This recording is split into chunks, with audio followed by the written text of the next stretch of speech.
Hello student, कैसे हैं आप। पीके एकेडमी क्लासेस में आपका स्वागत है। आज मैं आपको दर्पण सूत्र पढ़ाने वाला हूं। क्लास 10th का साइंस स्टार्ट है, जिसमें 3 पार्ट होते हैं, फिजिक्स, केमिस्ट्री और बायो। जिसमें से फिजिक्स वाला पोर्शन हम पढ़ा रहे हैं आपको। यहाँ पर चैप्टर नंबर 10, ये फिजिक्स का चैप्टर नंबर 10, प्रकाश का परावर्तन तथा अपवर्तन में परावर्तन पॉइंट हमने पढ़ लिया है। दर्पण हम स्टार्ट किए हैं। दर्पण के 2 भागों में देखे थे हम लोग, समतल दर्पण और गोलीय दर्पण।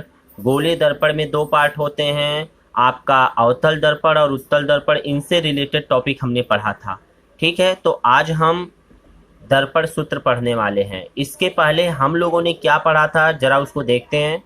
जी हाँ, पिछले वीडियो में हमने आपको चिन्ह परिपाटी का नियम बताया था। आज हम आपको दर्पण सूत्र और आवर्धन बताएंगे क्या होता है। तो दर्पण सूत्र और आवर्धन से रिलेटेड ये पिछले वीडियो में ही मैंने बताया था। जैसा कि आपसे बता दूं कि जो दर्पण सूत्र होता है अवतल दर्पण और उत्तल दर्पण के लिए, दोनों के लिए ही होता है 1/f = 1/u + 1/v। क्या होता है जरा इसको हम समझते हैं। देखिए, इसका जो निगमन है ये आपके सिलेबस में नहीं है। क्लास 10th के सिलेबस में निगमन नहीं पूछता है, यानी कि इससे रिलेटेड फार्मूले से जो फार्मूला बनता है 1/f = 1/u + 1/v, इस पे आपका क्वेश्चन बनते हैं, न्यूमेरिकल बनते हैं, ये एग्जाम में पूछा जाता है। तो ये निगमन हम यहाँ आपको नहीं बताएंगे, आप बस इस चीज को समझ लीजिए। जैसे देख लीजिए, अवतल दर्पण अगर है तो एक अवतल दर्पण बना है, यहाँ पर कोई वस्तु रखा गया है ए बी। यहाँ से यदि हम एक इस पे, आप जानते हैं कि किसी भी वस्तु से 3 प्रकार से भेजा जा सकता है। एक ये समांतर भेजा जा सकता है, ये अक्ष के समांतर भेजा जा सकता है। दूसरा कि केंद्र से भेजा जा सकता है, और तीसरा उसके फोकस से। तो यहाँ पर देखिए, ये किरण गई और टकराने के बाद जो समांतर जाती है वो टकराने के बाद फोकस से गुजरती है और फिर केंद्र से गुजारे जहां दोनों को काटे, ये इसका बन गया। यानी ए बी जो है ये वस्तु का ये बन गया, क्या है, प्रतिबिंब। ये वस्तु है, वस्तु को हम ऑब्जेक्ट लिखते हैं, ऑब्जेक्ट से लिखते हैं। और ऑब्जेक्ट को ओ, यानी ये इसकी अगर लंबाई देखें ए बी की लंबाई, तो हम कहेंगे ओ। इमेज है, इमेज मतलब ये प्रतिबिंब, प्रतिबिंब मतलब इमेज। इमेज और इमेज का पहला अक्षर उठाएंगे अगर आई, तो ए डैश और बी डैश, यानी ए डैश और बी डैश की जो लंबाई होगी ये हो जाएगी आई। ठीक है, तो आपने क्या देखा कि वस्तु की लंबाई को ओ से लिख रहे हैं और प्रतिबिंब की लंबाई को आई से लिख रहे हैं। लंबाई कितना लंबा है ये देख लीजिए, कितना लंबा है। यही पोर्शन अब हमको देखना है। ये देखिए, अवतल दर्पण यदि है तो केंद्र भी इधर होगा, फोकस भी इधर होगा और वस्तु भी इधर होगा और इसका प्रतिबिंब भी इधर बनेगा, यानी सभी इस डायरेक्शन में बनेंगे, किधर, लेफ्ट हैंड साइड में। और लेफ्ट हैंड साइड में आपको बताया गया चिन्ह परिपाटी नियम से, अगर इसको हम कार्टेशियन प्लेन में इस तरीके से रख दिया जाए, निर्देशांक अक्ष माना जाए, तो ये एक्स अक्ष अगर है और ये वाई अक्ष है, तो इधर क्या है, निगेटिव होता है, इधर क्या होता है, पॉजिटिव। यानी सब इधर जितना भी दूरी होगा सब निगेटिव होगा। एक चीज और मैं आपसे बता दूं कि यदि किसी भी वस्तु, प्रतिबिंब, फोकस और केंद्र की जो दूरी ली जाती है, हमेशा इस दर्पण के केंद्र से, यानी दर्पण के इस ध्रुव से लिया जाता है, पी से। यानी दर्पण से यहाँ से इसकी दूरी को हम यू लिखते हैं, वस्तु की प्रतिबिंब की यहाँ से दूरी को वी लिखा जाता है, स्मॉल वी। फोकस से यहाँ की दूरी को एफ लिखा जाता है और केंद्र से यहाँ की दूरी को आर लिखा जाता है। तो देख सकते हैं यहाँ से यहाँ तक को यहाँ दिखाया गया है, यू लिखा गया है, यहाँ से यहाँ तक की दूरी को वी लिखा गया है, एफ, फोकस के बीच की दूरी को एफ लिखा गया है और केंद्र के बीच की दूरी को चाहिए तो आर लिख दीजिए, ऐसे इस प्रकार से। ठीक है, तो आइए हम इस सूत्र को जानते हैं। निगमन नहीं पढ़ेंगे, बस सूत्र है जानेंगे, उसके बाद उससे रिलेटेड क्वेश्चन को हम पढ़ेंगे। तो आइए, जी हाँ, ये है दर्पण सूत्र। 1/f = 1/v + 1/u, यानी अवतल दर्पण के लिए भी यही सूत्र होता है, उत्तल दर्पण के लिए भी यही सूत्र होता है। यहां पर आप देख रहे हैं कि f क्या है, आपका फोकस दूरी है। क्या है, फोकस दूरी है। u क्या है, यहां पर ये u जो है ये कोई भी वस्तु जो रखा गया वस्तु की दूरी है। कहां से, दर्पण से, वस्तु की दूरी दर्पण से, दर्पण से कहिए या ध्रुव से कहिए। भी क्या है यहाँ पर, स्मॉल भी, ये आपका प्रतिबिंब यानी कि प्रतिबिंब की दूरी है। प्रतिबिंब की दूरी कहाँ से होगी, ये भी आपका दर्पण से ही होगा, यानी दर्पण कहिए चाहे ध्रुव से ही लिया जाता है। आइए जरा देखते हैं कि अवतल दर्पण के रिस्पेक्ट में, ये अवतल दर्पण, ये वस्तु है, ये आपका प्रतिबिंब है। वस्तु को ओ से लिखा गया, प्रतिबिंब को आई से लिखा गया। वस्तु से दर्पण के बीच की दूरी को यू लिखा गया है, प्रतिबिंब से दर्पण के बीच की दूरी को भी लिखा गया, और ये आपका फोकस यफ है, कैपिटल यफ। तो यहाँ से दर्पण के बीच की दूरी को स्मॉल एफ से लिखा गया है। ठीक है, क्लियर हो गया। यही चीज उत्तल दर्पण के लिए भी देखते हैं, उत्तल दर्पण में भी देखते हैं। तो उत्तल दर्पण में वस्तु इधर है, प्रतिबिंब इधर बनता है, और इधर इसका फोकस भी बनता है, इधर ही इसका केंद्र भी होता है। तो देखने में क्या आ रहा है कि यहाँ से यहाँ तक की दूरी को यू कहा गया, यहाँ से प्रतिबिंब की दर्पण के बीच की दूरी को भी कहा गया, और यफ के बीच की दूरी यानी फोकस के बीच की दूरी को यफ कहा गया। ठीक, और केंद्र से बीच की दूरी को आर कहा गया, यानी कि वक्रीय त्रिज्या। यहाँ से भी दूरी ले सकते हैं।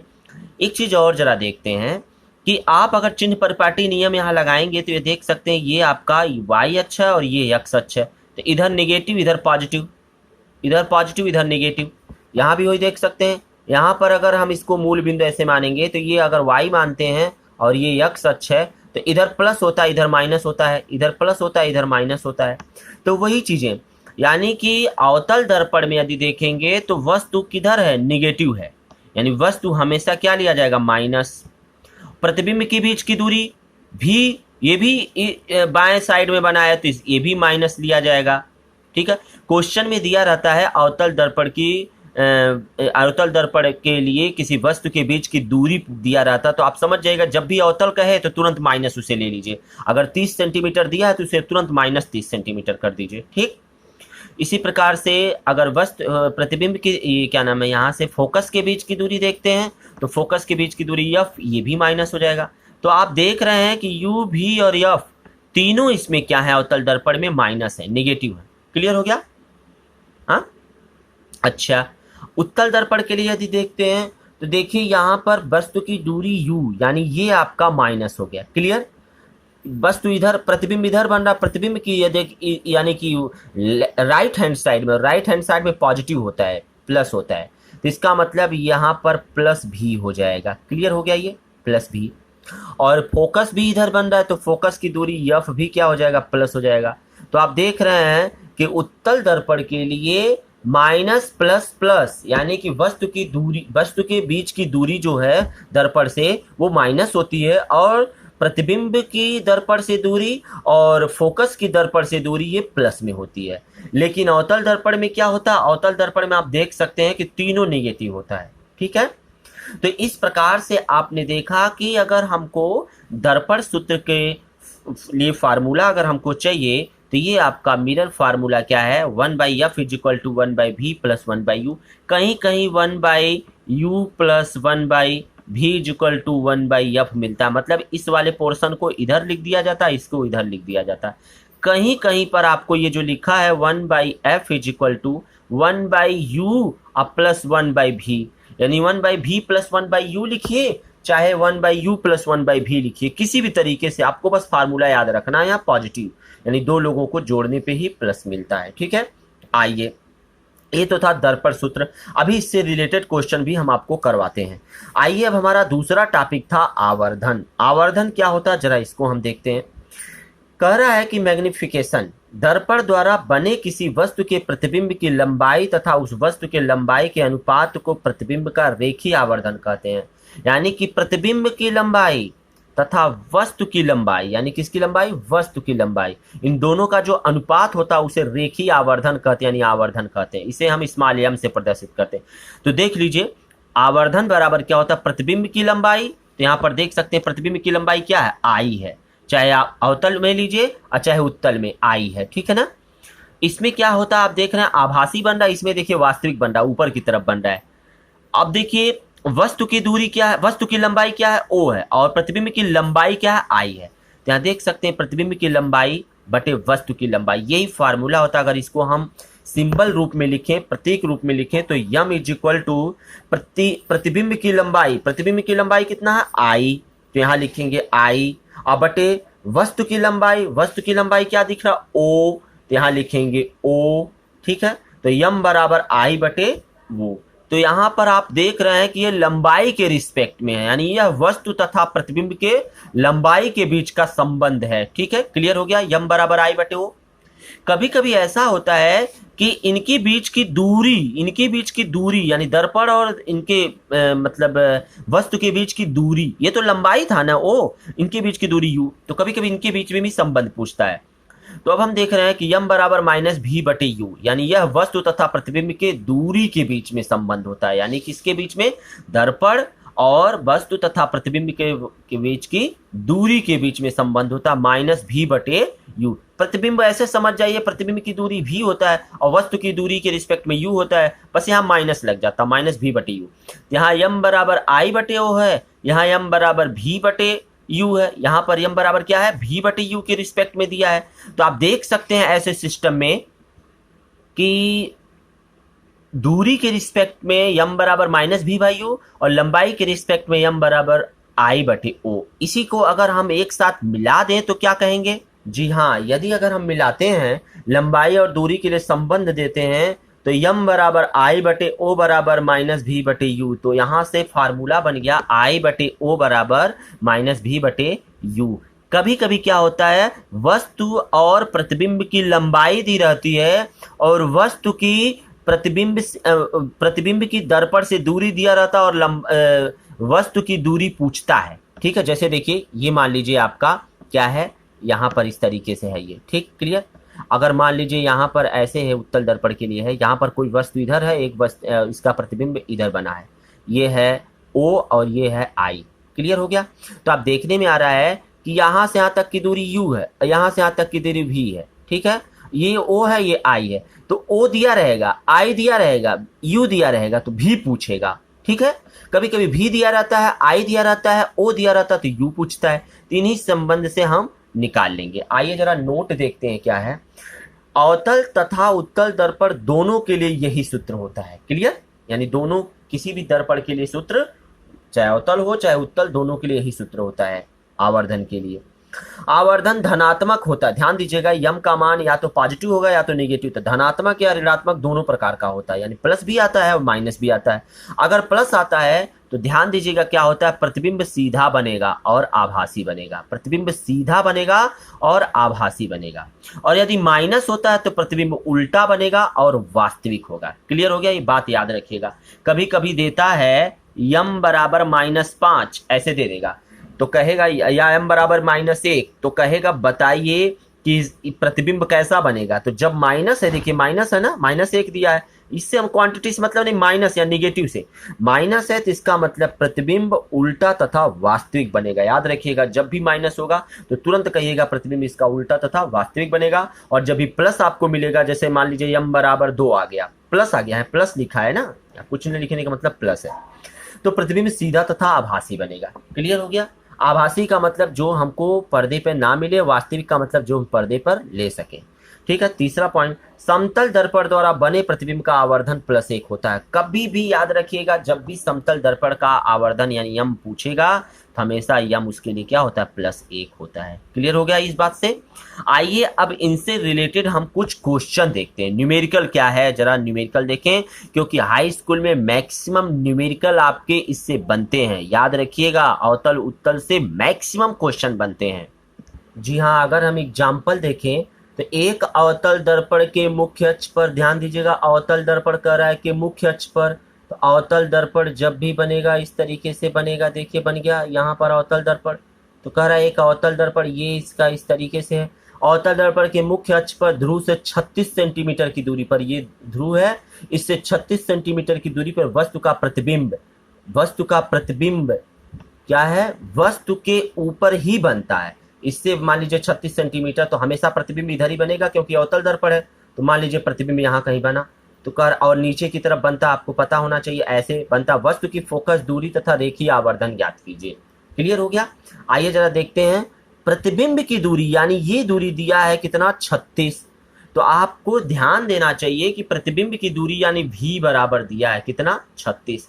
लेकिन आपसे एक चीज बताया गया था, जब भी अवतल दर्पण दे तो हमेशा माइनस, क्योंकि देखिए इस डायरेक्शन में बना है तो -36 हो जाएगा। तो देखिए अवतल दर्पण से वस्तु की दूरी अवतल दर्पण से वस्तु की दूरी u बराबर माइनस, अच्छा दिया है, अवतल दर्पण मुख्य अक्ष ध्रुव से 36 सेंटीमीटर की दूरी पर हो, सॉरी, यानी कि वस्तु की दूरी यहां से दिया है 36, प्रतिबिंब का यानी कि भी ये पूछ रहा है, यानी u बराबर माइनस 36 दिया है, ठीक है, ये u बराबर कर दीजिए, u बराबर माइनस 36 दिया है, ठीक है। तो देखते हैं क्या देखने में आ रहा होगा, वस्तु से प्रतिबिंब की दूरी v बराबर माइनस 36 सेंटीमीटर, दर्पण से वस्तु की प्रतिबिंब की दूरी, फोकस दूरी क्वेश्चन मार्क है, m का मान क्वेश्चन मार्क है। तो सबसे पहले दर्पण सूत्र आपको पता है 1/f equal to 1/v plus 1/u।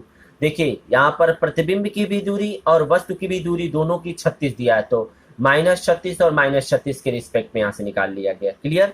तो आप देखने में आ रहा होगा कि 1/-36 प्लस 1/-36, माइनस माइनस दोनों में है तो माइनस ऊपर चला जाएगा, और हर बराबर है तो लिख देंगे -1 और -1, तो हो जाएगा -2/36 बराबर, काट देंगे 2 × 9 2, 2 × 9 2, 2 8 16, तो -1/18।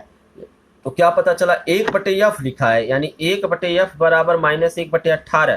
तो जब इसको ऊपर करेंगे f को तो ये भी ऊपर जाएगा ना, तो -18 हो जाएगा। तो f बराबर -18 सेंटीमीटर, यानी फोकस दूरी तो पता चल गया। तो फोकस दूरी जब पता चल गया तो आवर्धन के लिए फार्मूला m बराबर -v/u, क्योंकि दूरी दिया है यहाँ पर, अगर वस्तु की दूरी, वस्तु का लंबाई और प्रतिबिंब की लंबाई देता तो m बराबर I/O लिखते हम, लेकिन यहाँ पर दूरी के रिस्पेक्ट में दिया है तो -v/u लिखेंगे। तो v का मान 36 है, u का मान 36 है, माइनस तो रहने दीजिए, माइनस से माइनस कट जाएगा और ये माइनस हो जाएगा, 36 का 36 यानी 1 -1, आवर्धन m बराबर -1 निगेटिव आ गया। इसका मतलब आपको कैसा पता चलेगा, आपको मैंने बताया था जब भी इस तरीके से नेगेटिव प्राप्त हो तो आप कह सकते हैं कि आभासी प्रतिबिंब होगा, क्लियर हो गया। आइए दूसरा क्वेश्चन देखते हैं।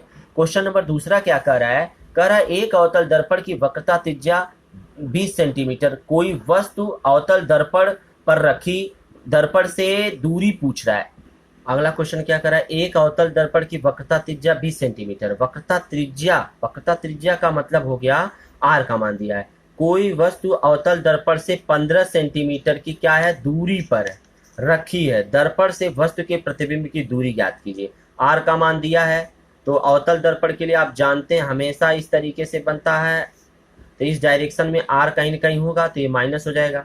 फोकस दूरी आपने इसके पहले फार्मूला पढ़ा था, f बराबर होता है r/2, तो फोकस दूरी बराबर होता है r/2, तो r का मान 20/2, तो माइनस लगेगा ही, तो -20 कट करेंगे तो हो जाएगा 2×20 यानी -10 सेंटीमीटर। f का मान पता चल गया।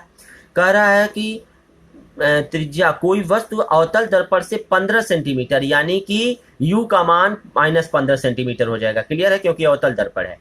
फिर पूछ रहा है कि प्रतिबिंब की दूरी, यानी कि v का मान क्वेश्चन मार्क पूछ रहा है, तो सीधे दर्पण सूत्र से f का मान पता है, u का मान पता है, v का मान पूछ रहा है, तो 1/ यहाँ से देख सकते हैं 1/f का मान आपको पता है, 1/f का मान कितना है -10 बराबर 1/v का मान नहीं पता है, प्लस 1/u का मान पता है आपको, u का मान -15। तो जब इसको इधर भेजेंगे तो हो जाएगा 1/15 - 1/10, अरे जो यहाँ माइनस है ये यहाँ बगल में भी लिखा जा सकता है, बराबर 1/v। तो हल करेंगे 10 और 15 को, तो 10 और 15 को हल करेंगे तो इनका लघुत्तम आ जाएगा आपका कितना 30, 15 दूनी 30, 2 × 9 2, 15 दूनी 30 और 2 × 9 2, माइनस 10 यहाँ 30 और माइनस यहाँ हो जाएगा 3, तो लिख सकते हैं -3, तो हो जाएगा 1/v। तो 3 में से 2 घटेगा तो -1/30 बराबर 1/v, तो v बराबर क्या हो जाएगा, पलट जाएगा ना, v बराबर -30 आ गया। तो देख सकते हैं v बराबर -30 सेंटीमीटर। इस तरीके से आपने देखा ये क्वेश्चन। इसी प्रकार से अगला क्वेश्चन हमारा है, एक अवतल दर्पण की वक्रता त्रिज्या 40 सेंटीमीटर दिया है। अगला टॉपिक है, एक अवतल दर्पण की वक्रता त्रिज्या 40 सेंटीमीटर, 4 सेंटीमीटर लंबी एक वस्तु दर्पण से 3 सेंटीमीटर पर रखी है, प्रतिबिंब की स्थिति और लंबाई ज्ञात कीजिए। सबसे पहले अवतल दर्पण की वक्रता त्रिज्या r का मान दिया, तो r का मान दिया, तुरंत यहाँ से f का मान आप निकालेंगे फार्मूला से, f बराबर r/2 होता है, तो -40/2 हो जाएगा। हल करेंगे तो 2 दूनी 4 0 यानी कि -20 सेंटीमीटर। f का मान पता चल गया।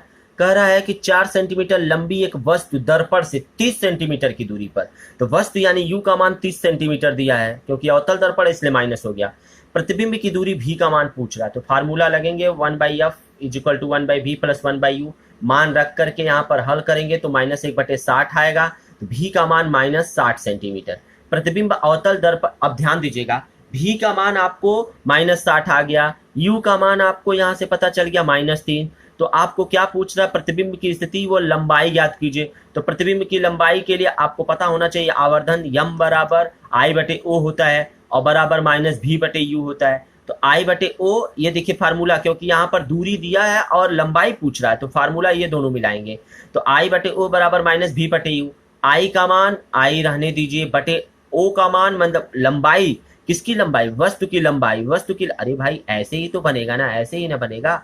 यहाँ पर इसके सामने वस्तु ऐसे रखा, इसकी लंबाई दिया है कितना, 4 सेंटीमीटर, और यहाँ प्रतिबिंब कोई कोई न बनेगा, यही पूछ रहा आई बराबर क्या होगा। और यहाँ से यहाँ तक की दूरी अभी आपने निकाला है 60 माइनस आपने निकाला है कितना, 30 सेंटीमीटर दिया है, और यहाँ से यहाँ तक की दूरी 60 सेंटीमीटर, यानी प्रतिबिंब इधर कहीं बनेगा, ध्यान दीजिएगा। इसीलिए डायग्राम बनाने में थोड़ी मिस्टेकिंग होती है, इसलिए आप इसको दिमाग में सेट कीजिए कि हाँ वस्तु प्रतिबिंब कैसे बन रहा है, किस साइड में बन रहा है। ठीक है, बनाएंगे तो देखिए यहाँ से 30 सेंटीमीटर है, देखिए 60 गलत हो जाएगा ना, यानी प्रतिबिंब कहीं यहाँ बनेगा, तभी ना होगा 60। आइए, इससे हमको मतलब ज्यादा नहीं है, इसलिए आप इस पर ज्यादा कंसंट्रेट मत होइए। उसके बाद क्या दिया है, -V/U, भी का मान कितना दिया है आप देख रहे हैं, -60 बटे -30। तो अगर इस कंडीशन को हम देखेंगे, हल करेंगे तो 30 दूनी 60 और इसका गुणा करेंगे तो 4 दूनी 8, यानी I बराबर -8 सेंटीमीटर, यानी प्रतिबिंब 8 सेंटीमीटर लंबा, प्रतिबिंब 8 माइनस है ना, इसका मतलब वास्तविक होगा। क्लियर हो गया। और कैसा होगा, उल्टा होगा, ये नहीं बताया था, प्रतिबिंब उल्टा होगा तथा वास्तविक होगा, किसके लिए, माइनस के लिए, 8 सेंटीमीटर। ठीक है, यानी 8 सेंटीमीटर लंबा होगा, यही पूछ रहा था। ठीक, अगला क्वेश्चन देखते हैं। नेक्स्ट क्वेश्चन है आपका, एक मोटरसाइकिल से पीछे का दृश्य देखने के लिए उपयोग होने वाला उत्तल दर्पण की वक्रता त्रिज्या 5, यानी उत्तल दर्पण, यानी उत्तल दर्पण का कंडीशन दिया तो ऐसे देगा, जब भी देगा उत्तल दर्पण ऐसे ही देगा। क्लियर, आपसे बताया भी गया था, उत्तल दर्पण के लिए हमेशा डायग्राम इस तरीके से बनाया जाता है और अवतल दर्पण के लिए हमेशा ऐसे, क्योंकि हमेशा बाएं तरफ से प्रकाश की किरण भेजी जाती है। तो R दिया, यानी यहाँ से, यानी मान लीजिए ये क्या है, C है, तो यहाँ से यहाँ तक की दूरी R दिया है, कितना, यानी R बराबर आपका दिया, कैपिटल R लिखिए चाहे स्मॉल r, 5 मीटर दिया है। यदि एक बस इस दर्पण से 5 मीटर की दूरी पर वस्तु स्थित है तो प्रतिबिंब की स्थिति तथा प्रकृति आकार ज्ञात कीजिए। सबसे पहले त्रिज्या दिया है, त्रिज्या से फोकस यानी F का मान निकालेंगे, R/2 यानी 5/2, हल करेंगे तो 2.5 आ जाएगा, 2.5 मीटर। वस्तु की दूरी U बराबर दिया है 50, ये देखिए यहाँ दिया है U बराबर दर्पण की दूरी पीछे, वक्रता त्रिज्या दर्पण से 5.0 मीटर की दूरी पर, क्योंकि हमको मीटर के रिस्पेक्ट में दिया है तो U बराबर -5.0 मीटर हो जाएगा। क्योंकि आप ध्यान दीजिएगा, उत्तल के लिए वस्तु हमेशा इधर रहती है और वस्तु की दूरी हमेशा माइनस में ही होती, माइनस ही होगी, तो U बराबर माइनस में आ जाएगा। प्रतिबिंब की दूरी पूछ रहा है तो फार्मूला लगाएंगे, F का मान यहाँ से निकल गया है, U का मान यहाँ से निकल गया है, V का मान निकालना है तो 1/F बराबर 1/V प्लस 1/U। हमको V का मान निकालना तो 1/V रहने दीजिए, U को इधर भेज दीजिए, तो हो जाएगा 1/F माइनस 1/U, तो 1/F माइनस 1/U। देखिए इधर करिए चाहे इधर करिए, बात तो सही है। 1/V बराबर 1/F माइनस 1/U, तो 1/F का मान दिया है 1/2.5 यानी 2.5, माइनस 1/U का मान दिया, U का मान माइनस, तो 1/-5। ठीक, हल करेंगे इन दोनों को तो देखिए माइनस माइनस प्लस हो जाएगा। ठीक, इन दोनों का लघुत्तम लेंगे तो कितना हो जाएगा, 5 हो जाएगा, और 2.5 दूनी 5 यानी 2, 2 एक अन्नम 2 और 5 एक अन्नम 5, 2 एक 3 हो जाएगा। अरे भाई हल करेंगे तो लघुत्तम लेंगे कितना आएगा, 5 आएगा, तो 2.5 से 5 में गुणा करेंगे तो 2.5 दूनी 5 यानी 2, 2 में 1 का करेंगे तो 2 एक अन्नम 2, प्लस फिर उसके बाद 5 एक अन्नम 5 और 1 का करेंगे तो 5 1 हो जाएगा, तो 3/5, तो 3/5 भाग देंगे तो हो जाएगा 1/1.66 मीटर, यानी V का मान, यानी 1/V बराबर 1/1.66 मीटर। पलटेंगे इसको जब तो V बराबर 1.66 मीटर आ गया। ठीक, आवर्धन यम का मान I/U, O बराबर -V/U, I/O, तो यहाँ से देख सकते हैं V का मान दिया है, U का मान दिया है, हल करेंगे तो आपको पता चल जाएगा ये आवर्धन हो जाएगा। अतः पॉजिटिव है, कह सकते हैं कि दर्पण आभासी बनेगा, सीधा बनेगा, प्रतिबिंब कैसा बनेगा, सीधा बनेगा और आभासी बनेगा, तथा वस्तु से छोटा, क्योंकि पॉइंट में समथिंग दिया है तो वस्तु से छोटा बनेगा। क्लियर हो गया। आइए अगले क्वेश्चन को, अब ये अगला क्वेश्चन आपके लिए होमवर्क बनने वाला है। एक उत्तल दर्पण में 25 सेंटीमीटर की दूरी पर रखे एक वस्तु प्रतिबिंब की लंबाई वस्तु की आधी होती है, दर्पण की फोकस दूरी ज्ञात कीजिए। आपका होमवर्क नंबर 1। क्लियर। आप इसे देख करके स्क्रीनशॉट ले करके इस क्वेश्चन को अपने नोट्स पे लिख कर जरूर लगाइएगा। आइए देखते हैं क्वेश्चन नंबर सेकंड। ये आपका होमवर्क का क्वेश्चन नंबर सेकंड है। ये होमवर्क है आपका। देख सकते हैं उत्तल दर्पण के लिए दूरी दिया है, प्रतिबिंब 10 सेंटीमीटर पर बनता है, तो दर्पण की फोकस दूरी तथा किरण आरेख भी खींचना है। क्लियर हो गया। आइए नेक्स्ट अगला होमवर्क देखते हैं। जी अगला होमवर्क आपका ये देखिए उसी का है, किरण आरेख ऐसे खींचा है, खींच लीजिएगा आप लोग। अगला दिया है, एक दर्पण के सामने 20 सेंटीमीटर की दूरी पर रखी वस्तु प्रतिबिंब दर्पण के उसी ओर वास्तविक 30 सेंटीमीटर पर बनता है, तो दर्पण से प्रकृति ज्ञात कीजिए। ये भी आप क्वेश्चन कर लेंगे। ये आपका तीसरा क्वेश्चन हो गया। इस प्रकार से आप देख सकते हैं। अगले क्वेश्चन की तरफ चलते हैं। तो ये आपका होमवर्क हो गया, अगले क्वेश्चन का होमवर्क हो गया। क्वेश्चन नंबर 4 हो गया आपके लिए होमवर्क। देख सकते हैं एक अवतल दर्पण की वक्रता त्रिज्या 20 सेंटीमीटर है, इसके सामने वस्तु कौन सा बना था क्वेश्चन, ये आपका अगला होमवर्क हो गया। अवतल दर्पण की वक्रता त्रिज्या 20 सेंटीमीटर, सामने वस्तु रखा गया है जो कि वास्तविक प्रतिबिंब 30 सेंटीमीटर, ये भी आप कर लेंगे। क्वेश्चन नंबर 4 हो गया। ये आपके लिए हो गया क्वेश्चन नंबर 5 कि एक अवतल दर्पण के लिए दिया हुआ है, 2016 में पूछा हुआ क्वेश्चन है। तो कह रहा प्रतिबिंब जबकि क्या है, वास्तविक है और आभासी हो, यानी पॉजिटिव और नेगेटिव दोनों के रिस्पेक्ट में आएगा। ध्यान दीजिएगा। अगला क्वेश्चन देखते हैं। जी हाँ, ये देख सकते हैं उसका सॉल्यूशन है। आप जरूर लगाइएगा, लगा करके इसे आप जरूर अपने नोट्स में रख करके 2-4 बार क्वेश्चन को लगा लीजिएगा, अपने आप क्लियर हो जाएगा। ठीक है, आइए आगे देखते हैं। ये आप उसी का दूसरा आभासी के रिस्पेक्ट में था। आइए हम हमारा पॉइंट हो गया कंप्लीट। इस प्रकार से आपको मैंने जो दिया है कुल मिलाकर के आपके पास 5 होमवर्क मिला है। इन 5 होमवर्क का आंसर आप अपने कॉपी पे जरूर लिख लीजिएगा। ठीक है, तो ये वीडियो बस आज के लिए इतना ही रहने देते हैं। नेक्स्ट हमारा अगला टॉपिक है, जरा मैं आपको दिखा दूं। जी हाँ, नेक्स्ट टॉपिक क्या हमारा है, परावर्तन हमने पढ़ लिया, दर्पण हमने पढ़ लिया। अब हम आपको पढ़ाएंगे अपवर्तन क्या होता है, मोस्ट इम्पॉर्टेंट, इससे हर साल क्वेश्चन पूछे जाते हैं। और दर्पण का ये जो अभी अभी न्यूमेरिकल हमने करवाया, इससे भी क्वेश्चन बनते हैं। और ये अपवर्तन पॉइंट है आपका। अपवर्तन बहुत ही महत्वपूर्ण पॉइंट है। यदि आपको वीडियो अच्छा लगा हो तो लाइक तथा शेयर जरूर करें, और हाँ, चैनल पे नए हो तो चैनल को सब्सक्राइब करके बेल आइकन जरूर दबा लें। और मैं अगले वीडियो के लिए आपका धन्यवाद करता हूँ। Thank you.